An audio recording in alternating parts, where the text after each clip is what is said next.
Hello movie lovers, welcome back to our channel cinema మయం. So లేటెస్ట్గా ఓటీటీలో రాబోతున్న సినిమాలు అంటే చూద్దాం. లిస్ట్లో ఫస్ట్ మూవీ బ్రేక్అవుట్. ఈ మూవీని ఈటీవీ విన్ వాళ్ళు తీసుకొచ్చారనమాట. ప్రజెంట్ ఈటీవీ విన్లో స్ట్రీమింగ్ జరుగుతూ ఉంది. అండ్ లిస్ట్లో నెక్స్ట్ మూవీ మనకి సూక్ష్మదర్శిని.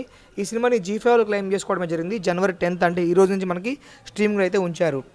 అండ్ లిస్ట్లో నెక్స్ట్ మూవీ మనకి హైడ్ అండ్ సీక్ అనమాట. సో ఈ సినిమాని ఆహా వాళ్ళు క్లెయిమ్ చేసుకోవడమే జరిగింది. ఈ సినిమా ప్రజెంట్ మనకి ఆహాలో స్ట్రీమింగ్ జరుగుతూ ఉంది. అండ్ లిస్ట్లో నెక్స్ట్ మూవీ మనకి రజాకర్ అనమాట. సో ఈ మూవీని ఆహ్వాల్ క్లెయిమ్ చేసుకోవడమే జరిగింది. జనవరి 24th నుంచి స్ట్రీమింగ్ అనేది చేయబోతున్నారు. అండ్ లిస్ట్లో నెక్స్ట్ మూవీ మనకి సిద్ధార్థ్ గారు మెయిన్గా యాక్ట్ చేసిన ఫిల్మ్ మిస్ యూ అనమాట. సో ఈ మూవీని ప్రైమ్ వాళ్ళు క్లెయిమ్ చేసుకోవడం జరిగింది. ఎలాంటి అనౌన్స్మెంట్స్ లేకుండా సడన్గా మనకి ఇప్పుడు స్ట్రీమింగ్ అయితే జరుగుతున్నారనమాట. ప్రైమ్లో తెలుగు వర్షన్ కూడా అవైలబుల్గా అయితే ఉంది.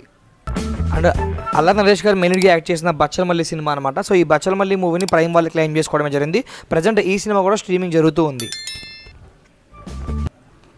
అండ్ లిస్ట్లో నెక్స్ట్ మూవీ మనకి యువ అనమాట. సో ఈ మూవీ యొక్క ఓటీటీ రైట్స్ని సన్నెక్స్ట్ వాళ్ళు క్లెయిమ్ చేసుకోలేదు మేము అని చెప్పేసి ఒక అనౌన్స్మెంట్ ఇవ్వడమే జరిగిందనమాట. ఇంకా ఎలాంటి అప్డేట్స్ లేవు.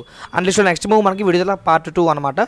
ఈ మూవీని G5 వాళ్ళు క్లెయిమ్ చేసుకోవడమే జరిగింది. జనవరి 17వ తేదీ నుండి స్ట్రీమింగ్లోకి అయితే తీసుకురాబోతున్నారు. అండ్ లిస్ట్లో నెక్స్ట్ మూవీ మనకి ముసాఫా ద లైన్ అన్నమాట, ద లైన్ కింగ్. సో ఈ మూవీని డిజ్నీ వాళ్ళు క్లెయిమ్ చేసుకోవడమే జరిగింది. సో ఆ విధంగా చూస్తే మనకి డిజ్నీ హాట్స్టార్లో మనకి మార్చి మంత్లో అయితే ఓటీటీకి అయితే వచ్చే ఛాన్సెస్ చాలా ఎక్కువగా ఉన్నాయి. అండ్ లిస్ట్లో నెక్స్ట్ మూవీ మనకి రామ్ చరణ్ గారు మెయిన్గా యాక్ట్ చేసిన ఫిల్మ్ గేమ్ చేంజర్. ఈ మూవీ ఈ రోజే థియేటర్లో రిలీజ్ అయ్యి మిక్స్డ్ టాక్ని సొంతం చేసుకుంది. అయినప్పటికీ కూడా ఈ సినిమాని డిజ్నీ ప్లస్ హాట్స్టార్ వాళ్ళు క్లెయిమ్ చేసినట్టుగా మనకి అఫీషియల్గా అనౌన్స్మెంట్స్ కూడా రావడమే జరిగిందనమాట.